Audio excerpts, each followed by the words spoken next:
எண்ணமெல்லாம் சிறகடிக்கும், எண்களெல்லாம் வழி கொடுக்கும், எந்நாளும் ராஜமுகம், எளியோரின் ஏறுமுகம். எந்த நிலை வந்தாலும் வந்த நிலை மாறாத நமது Rajanilai. Rajanilai TV, channel of astrology.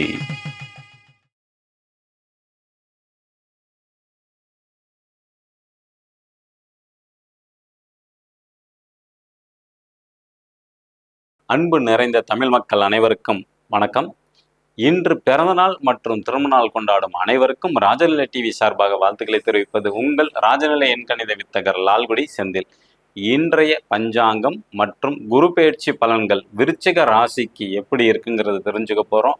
12 ராசிக்கும் பயன்படுத்த வேண்டிய ராஜநிலை அதிர்ஷ்ட எண்ணை நம்ம விரிவாக பார்க்க போகிறோம்.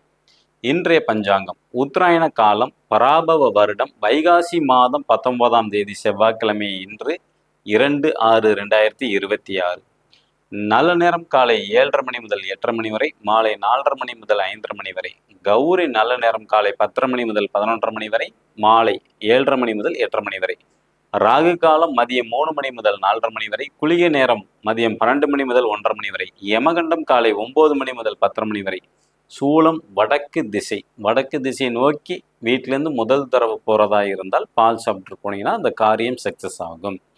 இன்றைய திதி துதியை திதி. நட்சத்திரம் மூல நட்சத்திரம். யோகம் சுபம் நாம யோகம். கரணம் கரிசை கரணம். சந்திராஷ்டமம் கிருத்திகை நட்சத்திரம். கிரக நிலவரங்கள்: மேச ராசியில் செவ்வாய் பகவான், ரிஷப ராசியில் சூரிய பகவான், மிதுன ராசியில் புதன் பகவான் மற்றும் சுக்கிர பகவான், கடக ராசியில் குரு பகவான், சிம்ம ராசியில் கேது பகவான், தனுசு ராசியில் சந்திர பகவான், கும்ப ராசியில் ராகு பகவான் மற்றும் மீன ராசியில் சனி பகவான். குரு பெயர்ச்சி பலன்ல இன்னைக்கு நம்ம பார்க்கறது விருச்சிக ராசிக்கு எப்படி இருக்கும் அப்படிங்கிறதான். இந்த விருச்சிக ராசிக்கு 9ஆம் இடத்துல குரு அமர்ந்திருக்கிறது ரொம்ப சிறப்பான விஷயம். 9ஆம் இடத்துல இருந்து தன்னோட 5ஆம் பார்வையாக விருச்சிக ராசியை பார்க்குறாங்க. 7ஆம் பார்வையாக 3ஆம் இடத்தை பார்க்குறாங்க. 9ஆம் பார்வையாக 5ஆம் இடத்தை பார்க்குறாங்க. ஸோ இவங்களை பொறுத்த வரைக்கும் விருச்சிக ராசிக்கு ஒரு அற்புதமான காலகட்டம் தான். ஓகேங்களா? இவங்களோட திட்டங்கள் அனைத்தும் நிறைவேறக்கூடிய காலம் இந்த குரு பெயர்ச்சி விருச்சிக ராசிக்கு சிறப்பாக இருக்கும். ஓகேங்களா? ஆனால் முயற்சி மட்டும் ஒரு தடவைக்கு 2 தடவை செஞ்சாதான் வெற்றி வாய்ப்பு உண்டு. ஏன்னா 3ஆம் இடம் தான் கம்யூனிகேஷன், 3ஆம் இடம் தான் முயற்சி. அது குருவோட 7ஆம் பார்வையாக வரனால அதில் ஒரு தடை, தாமதம் அல்லது சிக்கல்கள் சந்திச்சுட்டு தான் அது வெற்றி வாய்ப்பு கொடுக்கும். ஓகேங்களா? அதனால் கம்யூனிகேஷன் கேப்பு அதிகமாக வரும். அதாவது இவங்க வீட்டில் விருச்சிக ராசியில் யார் பிறந்திருந்தாலும் அவங்க குடும்ப உறவுக்குள்ளார சரியாக பேசிக்க மாட்டாங்க, சரியான விளக்கங்கள் தர மாட்டாங்க, அல்லது நண்பர்களோட கம்யூனிகேஷன் கேப் அதிகமாக வரும். அதனால் கருத்து வேறுபாடு இந்த குரு பெயர்ச்சியில் வர்றதுனால கொஞ்சம் கவனமாக இருக்க வேண்டும். எதாக இருந்தாலும் ஓப்பன் டாக்காக பேசிட்டா பிரச்சனைகள் வரவே வராது. ஓகேங்களா? ஸோ குரு இவங்களை பார்க்குறனால இவங்களுக்கு ஆன்மீகம் சம்பந்தப்பட்ட எண்ணங்கள் அதிகமாக வரும். தீர்த்த யாத்திரை, ஸ்தல யாத்திரைக்கு போகிறதுக்கான பாக்கியங்களை நிச்சயமாக கொடுக்கும் 9ஆம் இடத்துல இருக்கிறதுனால. ஓகேங்களா? அதே மாதிரி புரளி பேசுகிறத மட்டும் நீங்கள் குறைச்சிக்கிட்டிங்கனாவே சிறப்பாக இருக்கும். யாரையும் குறை சொல்லிடக்கூடாது, அதில் கொஞ்சம் கவனமாக இருக்க வேண்டும். ஓகேங்களா? அதனால் ஒரு கெட்ட பேர் வர்றதுக்கான வாய்ப்புகள் உண்டு. கொஞ்சம் முன்னெச்சரிக்கையாக இருக்கிறது ரொம்ப சிறப்பு. அடுத்தவங்களை பற்றி குறை சொல்லி பேச வேண்டாம். ஏன்னா அவங்க இல்லைன்னு நினச்சி பேசிக்கிட்டு இருப்பீங்க, உங்களுக்கு பின்னாடி தான் அவங்க நின்றுக்கிட்டு இருப்பாங்க. அதனால் கவனமாக இருக்க வேண்டும். அல்லது நீங்கள் ஃபோனில் பேசிகிட்டு இருக்கீங்கன்னா எதிர்முனையில் இருக்கிறவங்க அவங்க யாரை பற்றி குறை சொல்கிறீங்களோ அவங்க பக்கத்தில் கேட்டுக்கிட்டு இருப்பாங்க. அது உங்களுக்கு தெரியாது. அதனால் இந்த பொருளை பேசுறது, அடுத்தவங்களை குறை சொல்கிறது, இதெல்லாம் இந்த ஒரு வருஷத்தை தவிர்த்துக்கிட்டிங்கன்னா உங்களுக்கு கெட்ட பேர் வரவே வராது. ஓகேங்களா? உங்களோட குழந்தைகள் விஷயத்தில் கொஞ்சம் எச்சரிக்கையாக இருக்க வேண்டும். சில பேர் காதல் பயப்படுவாங்க. அதனால் உங்களுக்கு சின்ன சின்ன இடையூறுகள் வரலாம். ஓகேங்களா? அதே மாதிரி 3ஆம் இடம்ங்கிறது இஎன்டி, காது மூக்கு தொண்டையை குறிக்கக்கூடியது. அது சம்பந்தப்பட்ட விஷயங்களில் விருச்சிக ராசியில் பிறந்தவங்களுக்கு அந்த மருத்துவமனைக்கு போயிட்டு வரதுக்கான அமைப்பு கொடுக்கும். காது சரியாக கேட்கல அல்லது சளி, தொண்டை, இருமல், இந்த மாதிரி விஷயத்துக்கு நீங்கள் மருத்துவ செலவு இந்த ஒரு தடவை பண்ணுறதுக்கான வாய்ப்புகள் அதிகம் உண்டு. அதே மாதிரி புதிய சொத்துக்கள் வாங்கக்கூடிய அமைப்பு நல்ல காலம். இந்த ஆண்டில் புதிய சொத்து விருச்சிக ராசி கண்டிப்பாக வாங்குவாங்க. இந்த காலகட்டத்தில் எதிரியும் வெல்லக்கூடிய அமைப்பு விருச்சிக ராசிக்கு நிச்சயமாக உண்டு. ஓகேங்களா? வெற்றி கிடைப்பதில் சற்று கடினம், ஆனால் நிச்சயமாக கிடைச்சிரும். ஓகேங்களா? தைரியம் கைவிடக்கூடாது, தைரியத்தை மட்டும். ஓகேங்களா? அதே மாதிரி விருச்சிக ராசியில் பிறந்திருக்கிறாங்க, அவங்களுக்கு மாமனார் சொத்தில் எதுவும் வில்லங்கம் இருந்தால் அது எல்லாம் வந்து சரியாகிவிடும். ஓகேங்களா? அதே மாதிரி வில்லங்கம் வந்துட்டு கொஞ்சம் சரியாகிறதுக்கான வாய்ப்பு இந்த ஆண்டு வந்து உண்டு. ஏன்னா குரு அதிசாரத்தில் சிம்ம ராசிக்கும் போகிறனால அந்த வில்லங்கங்கள் வந்து பார்த்தீங்கன்னா நவம்பர் டிசம்பரில் எல்லாமே சரியாகிவிடும். ஓகேங்களா? அதே மாதிரி இந்த விருச்சிக ராசியில் பிறந்தவங்க ஒரு ஆலோசனை கேட்டு எந்த செயல் செஞ்சாலும் நிச்சயமாக வெற்றி வாய்ப்பு வந்து உண்டு.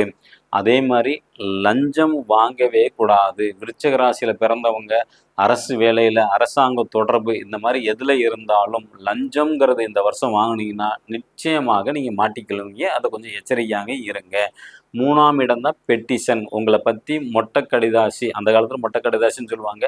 இன்னைக்கு எல்லாமே வாட்ஸ்அப்லேயே வந்து போட்டோ எடுத்து வீடியோ போட்டு காட்டிடுவாங்க. கையும் களவுமாக மாட்டிக்கொள்வீர்கள். விருச்சிக ராசியில பிறந்தவங்க இந்த குரு பெயர்ச்சியில லஞ்சம்ங்கிறது வாங்காதீங்க. அதே மாதிரி வந்து மாணவர்களுக்கு வந்து அதிர்ஷ்டம் உண்டு. போட்டி தேர்வில் வந்து எதிர்பார்த்த மார்க் மட்டும் கம்மியாகும். ஆனால் வெற்றி வாய்ப்பு வந்து கொஞ்சம் பக்கத்தில் வந்து போயிருவீங்க. 1 மார்க் 2 மார்க் கம்மியாகும். ஓகேங்களா? இப்போ இந்த விருச்சிக ராசியில் பிறந்தவங்களுக்கு இந்த குரு பெயர்ச்சியில் என்ன பரிகாரம் அப்படிங்கிறது வந்து பார்த்துக்கிட்டிங்கன்னா, ஏன்னா இவங்களுக்கு வந்து 3ஆம் இடம் பாதிக்க போகுது, 9ஆம் இடம் வந்து பாதிப்பு வரப்போகுது. ஓகேங்களா? அப்போ குழந்தைகளுக்கு வந்து நோட்டு, பேனா, பென்சில் வாங்கி தானமாக கொடுத்தீங்கன்னா ரொம்ப சிறப்பு. நல்லா படிக்கக்கூடிய ஏழை மாணவர்களுக்கு இந்த ஆண்டு நீங்கள் உதவி செய்யுங்க. அதுவும் பெண் குழந்தைங்களுக்கு வாங்கி கொடுத்தா ரொம்ப ரொம்ப ரொம்ப சிறப்பு. ஓகேங்களா? இப்ப அடுத்தது நம்ம ராஜநிலையோட அதிர்ஷ்டமான எண்ணை 12 ராசிக்கு வந்து பார்க்க போறோம். புதுசா பார்க்கக்கூடிய நண்பர்கள் இந்த மாதிரி பர்மனன்ட் மார்க்கர் ஒன்று வாங்கிக்கிங்க. உங்க ராசி அல்லது லக்னத்துக்கு சொல்லக்கூடிய நம்ம ராஜநிலையோட அதிர்ஷ்டமான எண்ணை மணிக்கட்டில் வந்து எழுதுங்க. எழுதும் போது உங்களோட கோரிக்கையை சொல்லிட்டு எழுதுங்க. நிச்சயமாக 100 நாள்ல நடக்கும். மேச ராசி அல்லது மேச லக்னத்தில் பிறந்தவர்கள் இன்று பயன்படுத்த வேண்டிய அதிர்ஷ்டமான எண் 12. ரிஷப ராசி அல்லது ரிஷப லக்னத்தில் பிறந்த நண்பர்கள் இன்று பயன்படுத்த வேண்டிய ராஜனின் அதிர்ஷ்டமான எண் 26. மிதுன ராசி அல்லது மிதுன லக்னத்தில் பிறந்த நண்பர்கள் இன்று பயன்படுத்த வேண்டிய ராஜனின் அதிர்ஷ்டமான எண் 51. கடக ராசி அல்லது கடக லக்னத்தில் பிறந்த நண்பர்கள் இன்று பயன்படுத்த வேண்டிய ராஜனின் அதிர்ஷ்டமான எண் 56. சிம்ம ராசி அல்லது சிம்ம லக்னத்தில் பிறந்த நண்பர்கள் இன்று பயன்படுத்த வேண்டிய ராஜனின் அதிர்ஷ்டமான எண் 72. கன்னி ராசி அல்லது கன்னி லக்னத்தில் பிறந்த நண்பர்கள் இன்று பயன்படுத்த வேண்டிய ராஜனின் அதிர்ஷ்டமான எண் 66. துலாம் ராசி அல்லது துலா லக்னத்தில் பிறந்த நண்பர்கள் இன்று பயன்படுத்த வேண்டிய ராஜனின் அதிர்ஷ்டமான எண் 88. விருச்சிக ராசி அல்லது விருச்சிக லக்னத்தில் பிறந்த நண்பர்கள் இன்று பயன்படுத்த வேண்டிய ராஜனின் அதிர்ஷ்டமான எண் 90.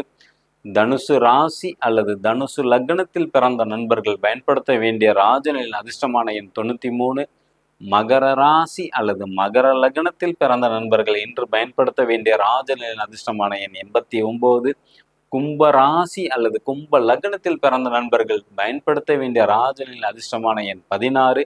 மீன ராசி அல்லது மீன லக்னத்தில் பிறந்த நண்பர்கள் இன்று பயன்படுத்த வேண்டிய ராஜனின் அதிர்ஷ்டமான எண் 20.